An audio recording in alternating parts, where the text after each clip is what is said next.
And now on to franchising. If you have a successful business which you want to turn into a successful franchise, your idea has to pass the franchise test. So before you make your local hamburger stand the next McDonald's, what do you actually need to know? Joining us from Chicago, Mark Siebert. He's the CEO of iFranchise, a franchise consulting group. Mark, good to see you. Thanks, Ellie. Nice to see you. What do you need to know? First of all, why would your business even be a good candidate for a franchise? What are the basics? Well, the first we look for at iFranchise when we're trying to determine whether or not a business is franchisable is really three things. We're looking to see, first of all, whether or not we can sell franchises, whether it's got the sizzle, whether it's got the to sell franchises. Second, we're looking to see if we can duplicate the success of the prototype business from one market to the next. And third, we look to see that a franchisee can make a good return on their investment even after taking out a royalty. So that's our basic test of franchisability. Okay, the first one, determining if it's got some sizzle, easy to do. Is the business doing well? Are people talking about it? Are you making money? That's exactly right. Are people talking about it? Are people asking you?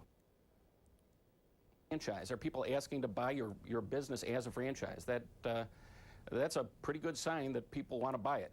All right, let's talk about the second one. I think that's the more complicated one. Do you have a system, and can you make that system work for someone else? Well, the system means things, operations manuals, checklists, forms. You want to make sure that the business is duplicatable from one market to the next. It's not working just because an owner is working 20-hour days. It's not working because you have some special talent that no one else happens to have.